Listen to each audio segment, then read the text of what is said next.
This is All About Home Construction, and here's your hosts, Terry Cannell Beck and Randy Blake. That's right, Randy. Good morning, man. Morning to you and everybody out there. That's it. Happy Saturday morning here on WATA. Got a little rain. A little bit. Yeah. The eastern part of the county got it yesterday. I'm glad we got it last night. Man, I tell you, we came home from the Watauga Avery game coming through Newland, and it was terrible rain through there. It was pouring down rain. Not the kind of rain we wanted, but... No, but it's enough to get it wet. My pepper plants on the porch and the pots are still looking alive, so that's a good thing, right? Yeah. So, so how's the week been, man? It's been a productive week. Good for you. Yeah, believe it or not, got one hayfield down, up, and gone. Wow. I would say congratulations, but that also could mean that you moved fast because there wasn't a ton of hay.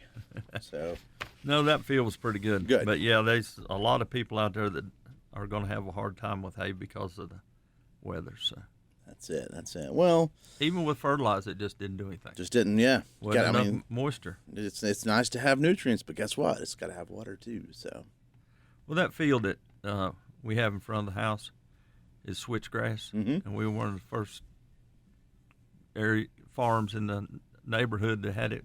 We got a grant from it, right? And actually grows better in dry weather. Okay. The first year we planted it, we couldn't mow it till the next year. Had to grow a whole year. Gotcha. Get it established. So it'd seed, and when I mowed it the next year, some of it was nearly 12 foot tall. Wow, that's crazy. And the ag extension come up and said, well, you got to spray some crossbow in that to get rid of the weeds in it. And I'm going, how do you spray with hay that tall? Yeah. So, I sprayed. It was, Yeah, and still. But it has 3 different types of protein, so that might be for some of you farmers to look into as switchgrass. Right. We got blue stem. Now, blue stem got put out when we had the rainy years, mm-hmm. and now it's starting to make a comeback. Mm-hmm. So we actually had some blue stem this year about 5 foot tall. Nice. Good. Out of this cutting. So. That's huge. Well, diversify. There we go. Correct. So. Trying to deal with the weather. It's unpredictable. We try to predict it, but we don't always do it. No, that's a fact. And but glad we got some rain. That's it. Well, cool. Well, again, thanks to all of our listeners out there, all about home construction, both on the podcast and on the radio. And share the podcast with friends. We're starting to grow a little bit. And yes, we are. It's been great. So we really appreciate all that. So it's local people sharing, and it's people from all over the United States and a couple from Canada sharing. So we appreciate that. So it's good stuff. Anyway, well, how's the world of construction going? Well, it's just going. How about that? Everybody's facing with the same problem. Mm-hmm. Not enough skilled labor. Isn't that interesting? We talk so much about the unemployment rates and stuff, but there's just not, and I think what you just said was the key word, skilled labor, right? There's just not a lot of people coming into the trade still like we would want. No, there's not, and everybody wants to start at the top and work down. Sure. And what have you done? Well, I've worked a little. Do you have your tools? Yeah. Then they come out there, they don't have a tool belt. Right. Well, what did I read the other day? It was like everybody wants a $20 an hour job, but they only have a $3 an hour work ethic, and so that I think that's what a lot of things we're seeing, and and again, there's nothing wrong with somebody starting out. I think it's just a matter of being up front and just knowing what you do know and being honest about what you know, right? Well, and try to learn, and the biggest thing is there really wasn't any schooling right when I was coming up, and we've discussed that at the home builders that, fathers taught their sons. Right. Okay. And as the fathers got out of business, the sons didn't go into business. Right. And so there wasn't anybody out there teaching. I was trying to find my cousin posted a list of shortage of electricians and stuff. Oh, wow. On Facebook this week, and I was trying to find it. And but it's not just North Carolina; it's nationwide. It's everywhere, right? And you know, what really bothers me is yeah, I could probably hire labor, but who's responsible for that labor? I am. Sure. All right. And sometimes it's better for a customer of the wait to have a better product than it is to be fast. Right. And then I have to come back and spend my time worrying about a warranty. Well, and we've all, anyone that's involved in the trades, that like when you, and sometimes, like you said, it's just you spend more time going back and fixing mistakes from someone who doesn't know what they're doing. And, if they're willing to learn, it's an investment into that person as an employee. That's one thing. But when it's just someone there just to collect a paycheck, it's not such an investment for the employer. No, it's not. And, we've talked about this before that, a new employee can cost you $10,000 in the first year by mistakes. Sure. And, uncertainty is the biggest thing that you see in a person coming into construction field because, like I said, they don't ever get out and read a book. Right. And there are books on framing. There are books on roofing. So just being able to read a little and understand it and then turn around and putting it on the job. And see, that's just the tip of the iceberg. Right. Once you get into it longer, you learn how to build better, more energy efficient. Yep. And how many times you see on Facebook everybody using a screw to put a deck together? Right. Well, you can't use screws to put a deck together. Yep. That does not meet code. Simpson does make a screw now that you can put in joist hangers, which is great. Right. But it takes twice as long to put a joist hanger on with screws than it does from using a pneumatic joist hanger nailer. Right. But then you've got a gun that costs $400. Yeah. I saw something the other day, one of those videos that popped up, and it was a guy who was 80 years old, framing, and he just popped his nail in, hit 2 hits, it's in. It was just showing him and the guy with the gun beside him, and it wasn't that much different. The gun was a little bit faster, but the guy was also 80 years old, Well, I can't do it anymore, but, back in my 30s, working on a framing crew in Atlanta, it wasn't uncommon for you to use 50 pounds of nails a day. Yeah. Because you didn't stop. Just boom, boom, boom. Hit, lick, hit, lick. My hammer was 32 ounces. Right. So, yeah. And there's one thing you learned about it. You didn't hit your finger. It only took you one time to figure that one out, did it? But no, just twirling the nails in your hand, because when you reach in the box of nails and you try to line them up, you can't line all heads. But the point of it is you make them so they lay down in your tool pouch, so you can flip them. Yeah. Okay. There you go. That's your tip of the week. So. Nice. Well, I'll tell you what. Let's take a break, and then we'll come back, and then that way we can get into our topic of the week. Thanks for listening to us. The Boone VFW Post 7031 is looking at making improvements to their Veterans Memorial Wall, and you can help. Here's Chuck. We could do engraved bricks to cover the memorial. It's in honor of the veterans who have served and some that have given their all for our country. And that's the one thing that we feel as the VFW that we can do to honor those who have come before and those who are even present today. But Chuck, what do we have to do to participate? You don't have to be a war veteran in order to be a part of this memorial. It's just that you served. What is the cost? That fee is only $50, but it's a lifetime investment. If you would like to help participate by honoring a family member, a friend, or a loved one, you can contact the Boone VFW Post 7031 at 828-264-9570. They are on VFW Drive just off of State Farm Road here in Boone. Thank you for all that have served.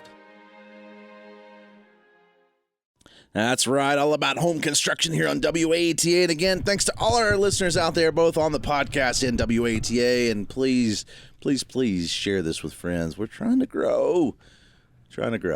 So yeah, we are. You know what? So here's the thing. I actually got some stickers left over. So why don't we tell you, everyone can shoot us an email. The first 10 people that shoot us an email, allabouthomeconstruction@gmail.com, or if you're listening to the podcast, you can just comment, and if when I get notified, first 10 people, I will mail you a sticker, All About Home Construction podcast sticker. How about that? There's a little teaser for you. All right. All right. I'll furnish the stamps. There we go. Hey, that's a fun one. So there we go. Let's do that. allabouthomeconstruction@gmail.com. And yeah, it's fun. Okay, let's get into our topic here. We've talked to actually. We sort of mentioned this about the other day when we were talking the other week, because we had the 2-part series of being safe, like remodeling and safety during remodeling. We mentioned VOCs though during that, and I thought it would be we were talking and like, what are VOCs, right? Like off gassing. That's the thing, really that was a concern when we brought that up. And, off gassing, of course, is the volatile organic compounds. That's what VOC means. Yes. And, I talked about this 2 years ago. We had a class, I guess it was. And they were talking about construction adhesives that we use on the job. Right. We glue our plywood down with it.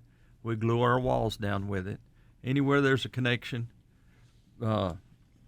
like a synthetic tile going on a wall or something, you'll use this adhesive. Right. And they were talking about the off-gassing on that product was nearly 7 years before it totally cured out. Sure. Yep. But they didn't tell us after 7 years, does it become brittle? Mm-hmm. So, when you go to building your house, and, this is important now about the VOCs. Right. Because of asthma, they've linked it to asthma and breathing, COPD and stuff like that. And so get with your builder and try to find out about some of the VOCs. Right. Another thing you can do is you can actually look them up yourself. Right. Because the federal government mandates that every company has a paperwork on the volatility of their product. Right. Well, for VOCs, I mean, we think about some of the obvious, right? Like when you think about a new house, if you walk into a new house, and I even noticed this. I remember we were looking at double wides once and like just touring and stuff. You walk in and like there's this like strong smell in the air. I mean, think about it when you get done with painting a room, right? Painting a room, putting new carpet in. It's like you immediately smell this new house smell that's not necessarily like a new car smell, right? Like it's a very strong smell. That's the same thing in new car smell. That's VOCs. Exactly. It's admitting. But like you said, you kind of expect that. Like, again, you paint a room, you expect it to smell while you're doing it, maybe the next day, right? But what you don't realize is it's still off-gassing just like that for the next, depends on what the product is, right? But, correct. I mean, some of it for the life of the product. And so that, I think that's the thing, is we don't think about the chemicals that are coming off that we don't necessarily smell but they're still releasing the VOCs. Well, I don't know what's in the paint today. I know there's minuscule amounts of VOC, but I can't stand to be in the house that's being painted. Right. Now, because it just upsets my breathing and stuff. And where the VOCs never bothered me. Right. Maybe it's because I've been around it forever. Well, that could be part of it, right? And but that doesn't mean it's healthy for you. Because the first time I think I was about 15-year-old to help my neighbor refinish his floors. Right. And he said, "Well, when you go outside, Randy, you're gonna get high." And I said, "High?" He said, "Yeah." He said, "When you hit the air from all this fumes coming off this urethane that we're putting down," and I'm going, "Wow." Right. Then it gave me a headache. Oh yeah, totally. And but again, I think we think about it with certain products, in the front end of it. Like we know it's going to smell for a while, but it's still, even water-based products, polyurethanes and stuff, they're going to off gas for a while. And correct. I think typically, like, that's one thing. If you were mentioning floors and urethane is. You don't put rugs down. I used to tell people for the first month, if you have guests or something come over, put it down, but roll it back up, because it's still off gases for, close to 30 days. It's still doing a lot of off gassing. The 7-day window, I think it drops a lot. but it's still off-gassing for 30 days. And that's where the problem comes in. Well, they're saying here some of the water-based urethane's only 24 hours. Yeah, some of the water-based urethanes are 30 days yeah, on the oil-based. Yeah, 24 to I used to say 3 days just to kind of keep it safe. Well, you really don't want anybody on your floor for 30 days. Well, then that's hard. That's hard to do. That's part of the reason, But again, I think it's that's just one product. But really, we need to think about like off-gassing in general can occur for weeks, months, and sometimes even years later, like you had mentioned before. And we never thought about that.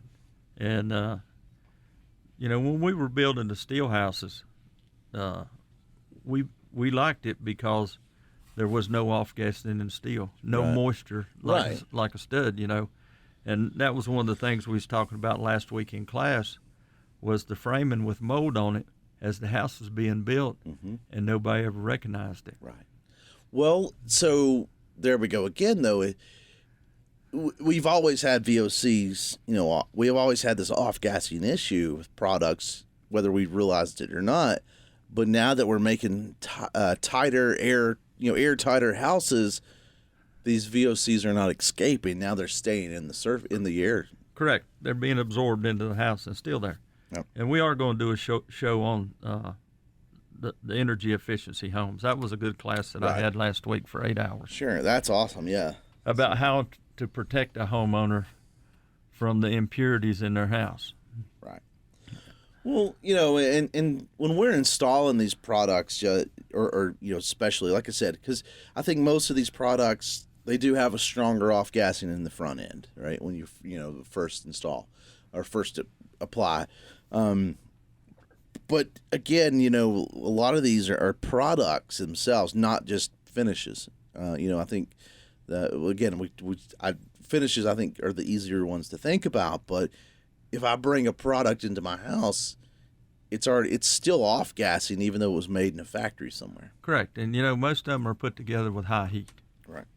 And you would think that the high heat would, dissipate after the heat's gone, the gas is gone, but it's not. And it will come and go with the humidity in your house. Right.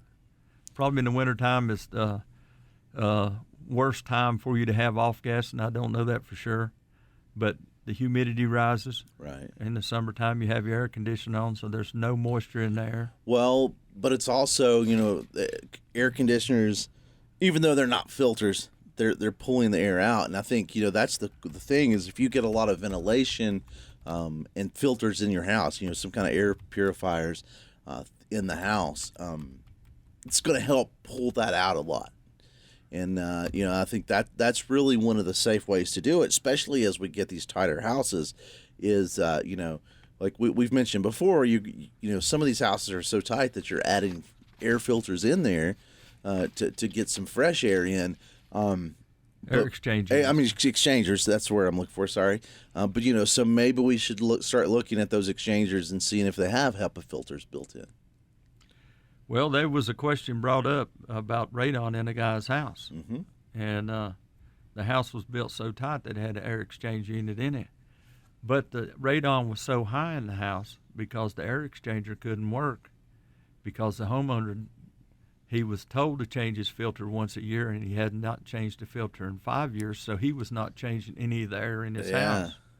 Ugh. And so he actually sued the contractor, and then the contractor come in, had to replace the filter, also had to replace the main box in it because it had sucked so much that it had collapsed it. But he did. The homeowner couldn't collect on it because it was his fault because he didn't maintain it. Yep. And that's just pretty wild. But we talked about Will's house. We come in at 65 on a blower door test, and if we went down to 62, then we would have had to put that $1,400 unit in the house. Right. Well, the point of it is there was no place in the house to put that air exchange unit in because it has to be in a conditioned airspace to work.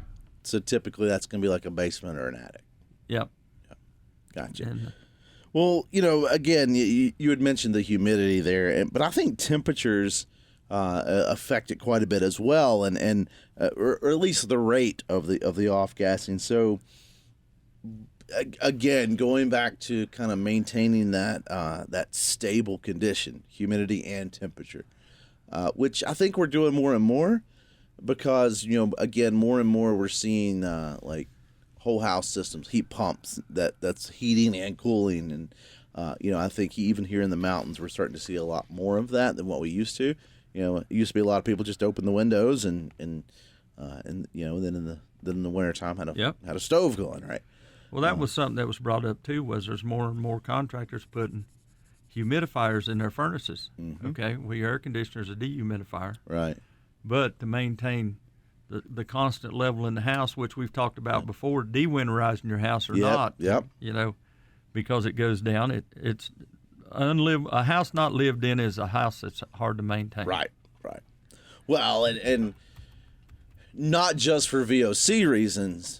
The fact that you all of these products essentially do better if they're consistent, right? Like I don't think that's the key, is consistency. So if you keep the temperature fairly consistent, you keep the humidity fairly consistent, it's not going to move. It's those swings, right? Yep. Look at, that's the big thing about the summer and the winter. Summertime in general is going to be hotter and more humidity. So your doors and will be harder to close. Cabinet doors are swelling, right? But then in the winter it's the opposite, because it's dry and a little bit cooler, and so you're pulling that moisture back out, and then that's when the doors don't stay shut, right? Yep. So, but just keeping that stable indoor condition, I think, is going to also help with to some extent help minimize those VOC emissions. Correct. I use a lot of plywood on my subfloor. Sure. I don't like OSB.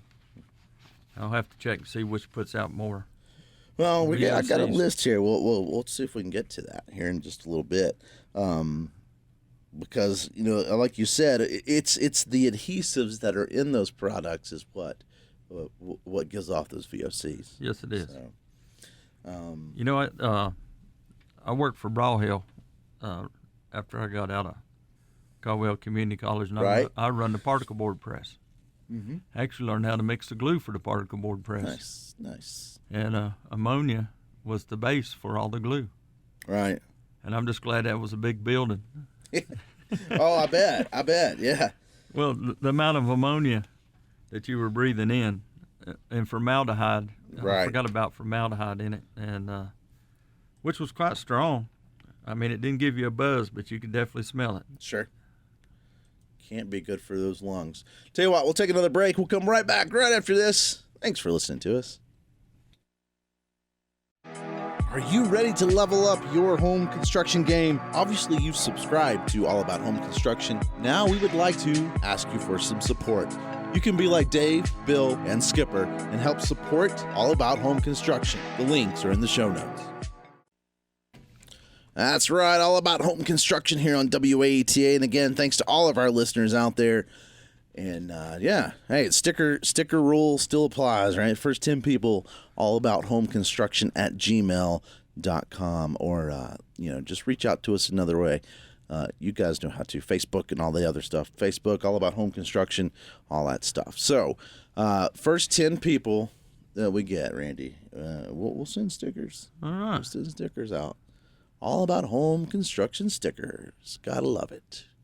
Getting some swag. You mentioned the people in Canada. Yep. Maybe we can get them to respond back and talk about their building practices up there. Yeah, I'm curious. Because they have, still have high snow, or high snow accumulation. Yep. So. Speaking of which, sidetrack here, I saw Montana got some snow this week. Did they? Yep. A couple of those cool pictures and videos on Facebooks. Yeah, it's great. Anyway, all right, back to VOC stuff. I think we've talked a lot about it, but one thing I think we've not really hit on is why it's important to know this, right? Why is this education important? And because it's not healthy for you.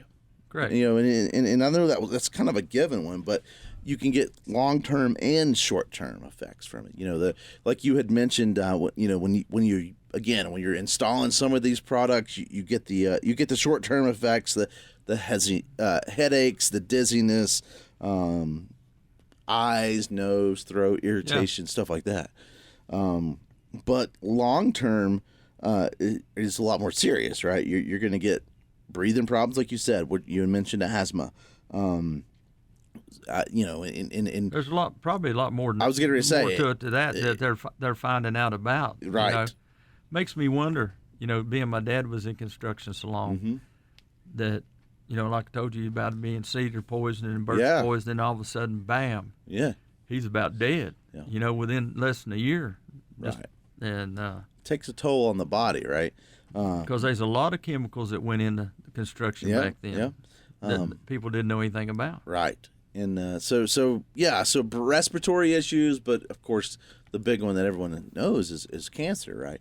There's certain types of cancers that these VOCs really cause, I mean, and that's why you see such a big deal about it, especially from California is super famous for enacting quite strong, I guess you'd say, VOC laws.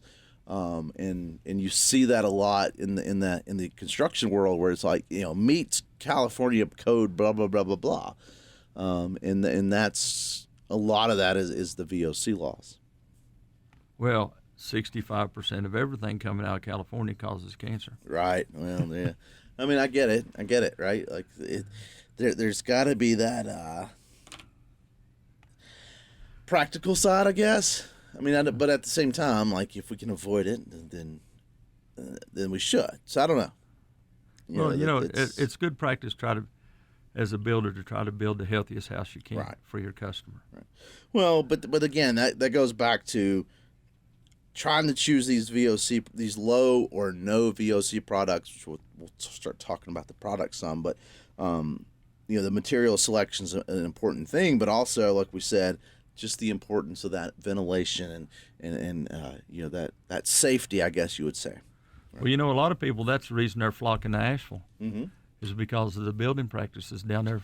And yes, it does increase the cost of your home to go with some of these products, but you have to value your livelihood over cost, Right.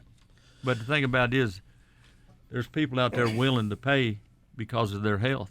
Right. I mean, if you think about it, what do we really have? And that's the one thing, right? That's what. I mean, we go to work every day, and to live, and so if we got to eat healthy, we got to be healthy, and so some of that. I mean, I know it sounds kind of common sense, but just I guess it goes back to just being aware, right? Because it's one of these things that we are exposed to it every single day in work, in homes, but we just don't realize it, I guess, because it's so obvious. Well, probably up here we don't realize as much because we open windows in the summertime. Right. So our house gets a chance to clear out. Definitely.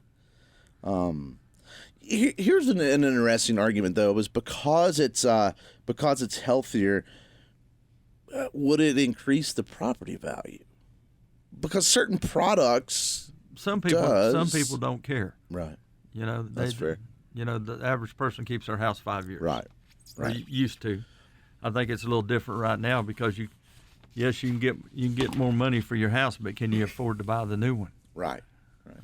But I guess the flip side that a lot of the better products, because of the laws, are a little bit lesser VOCs than some. Correct. Because that's part of why they cost more, I guess, is what I'm trying to say. Well, one thing we talked about too was they're taking the VOCs out, but they're putting fly ash in things now. Right. And that's a byproduct of coal. Yeah.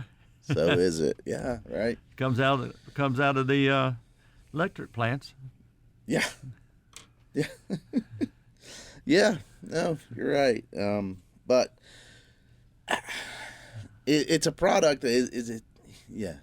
But I don't know if fly ash does it off gas? Is that a VOC issue? Well, fly ash, when it goes through the blast furnace and goes out the other side, and the way it was explained to me, my son-in-law was a fly ash tester, and if there's any residual chemicals left in it, then that whole batch of fly ash has to go all the way back through the blast furnace again. Interesting. Until it comes out with no chemicals in it. Okay. And, one of them is side effects, mercury and stuff like that. And but he that's what he did one summer, was just test fly ash. And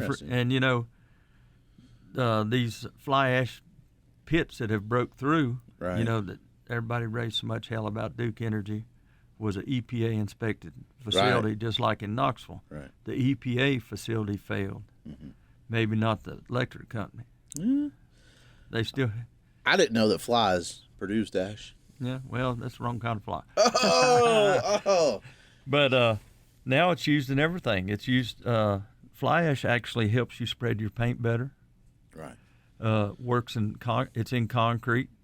Okay. You're right. So concrete comes out smoother. Now they're putting it in asphalt, so asphalt lays down a little smoother. So it's a good. It seems to be a good recycled product. Well, it should have been using it 20 years ago. Right. I mean, I'm from that generation still had cinders in the school parking lots. Wait, was cinders in cinder blocks? Really? At one time, probably. Yeah. And but yeah, I remember, the auger went in to put the coal into school. The auger took the cinders out, and they had to put it in the wheelbarrow and dump it in the parking lot. Spread it out. What's that? That's work. Oh, I love it. So, well, okay. So we've talked a lot about like what the VOCs are and stuff, but again, if we could find these, and there's a lot of certified like third-party certifications. Green Guard comes to mind, Floor Score, things like that really LEED certified, I guess. That kind of help us, I guess, direct us towards the right direction of low VOC products. A LEED certified house is an extremely well built house. Right. And they take into consideration the amount of materials you use. Right. In a LEED house, they want to put everything in the bed of a pickup truck that's waste. Right. So the houses are designed not to have waste. Gotcha. And we actually we weren't trying for LEED, but we were trying to do the same Just thing. Just get those right. With my son's house. We also got into putting infiltrator systems in the yard. We couldn't do it at Wheels, but we have in other houses where the gutters run into it. So it's a water storage in your yard. Yeah. It only overflows when the rains are so heavy that... Too much, right? Yeah. And each one of those infiltrators hold 180 gallons. So. Back in the day, we used to call those cisterns. Well, no, you can't get no drinkable water out of that. But cisterns was a big thing coming into 2004 and 5. Yeah. And cisterns got so big that there was a development in Wilkes County built that all the gutters went into a cistern, and there was no wells on that property. I don't know how it turned out, but I drove back in there to talk to them about supplying them with metal roofing. Right. Not to get too far off subject, but... I know you did. I know. Sorry about that. I like to go down rabbit holes. You know that. Well, okay, so let's just go through some of the products here because there's so many of them. I know we're not going to get through all of them.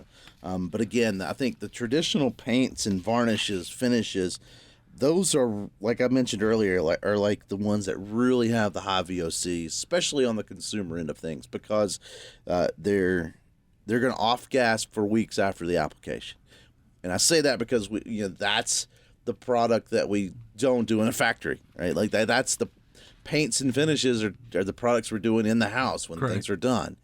And so that's really, I think that's the number one, I don't know if the number one cause of off-gassing period, but that's the number one concern in terms of a new build, right? Like that's the number one obvious concern. How's that? Yep. Obvious. So, so how do we avoid that? I mean, we got to put paint on, we got to put finishes on.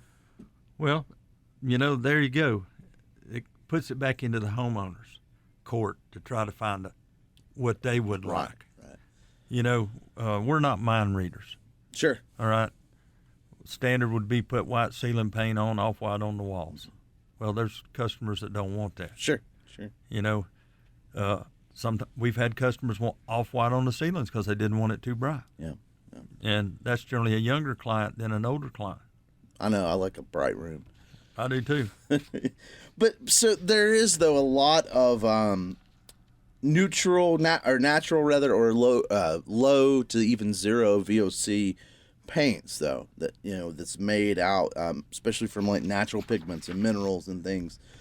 So there are low and or no VOC options for a lot of these finishes out there now. Correct, and they are, but who carries them? Well, I think you're starting to get them. I think there's more and more products out. I think it's getting it's easier today, I think, to get than it was 15 years ago. Oh yeah. So, I think that's the key.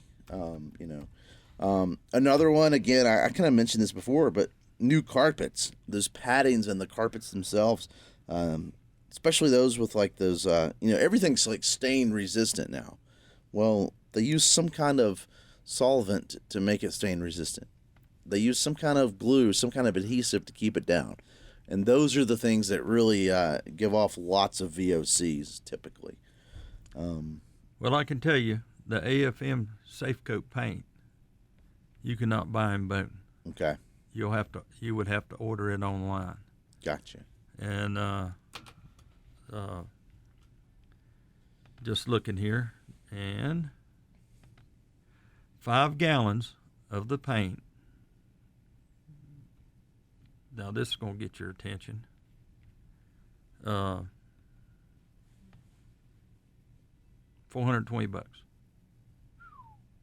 I mean, that's almost what, $80-something a gallon. So wow. And I'm incorrect. That is a paint to go on your roof. Okay. Gotcha. Still,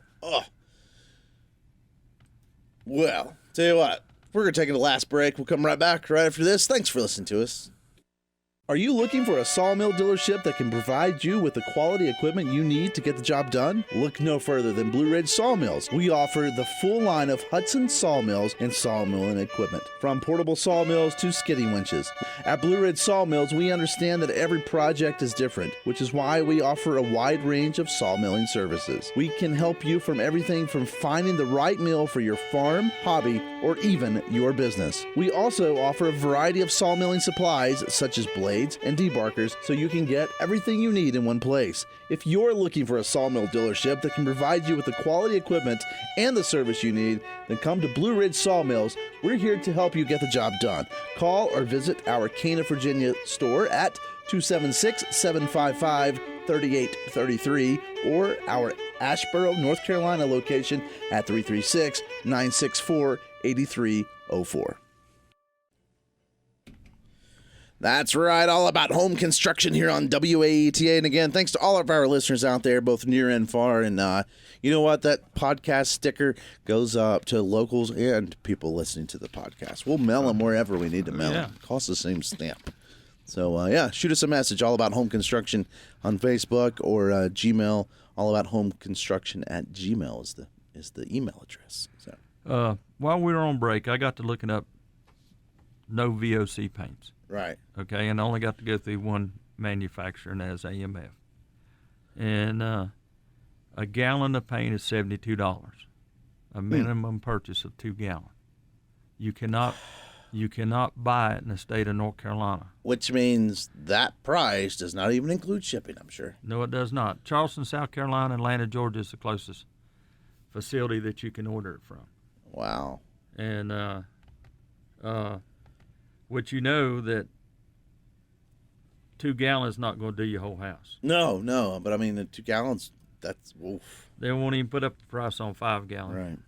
And you get a sample of the paint for $9.95, so it can't be much. Hey. But, that's the cost of doing business when you want to live healthier. Sure. And it might happen to people that need it. They have to have it. Right. And I was trying to find their lacquer. They had actually had a lacquer. Me and Terry was talking about that. And because sometimes, you know, a lot of people use a lot of lacquer. Lacquer was strong. Well, I was going to say, VOCs aside, you know, back in the day, so to speak, those were the best sealers and you know, finishes in terms of sealing finishes that there was. I mean, you put lacquer over wood, and then you can paint it or stain it. Or not stain it, polyurethane over it, and it was some of the best looking floors. You know, some of the best looking walls were done. A lot of and a lot of your furnitures, right? Yeah. You know, a lot of furnitures use Cars. lacquers. Yeah, lacquers is, in terms of looks, lacquers is one of the best finishes there was.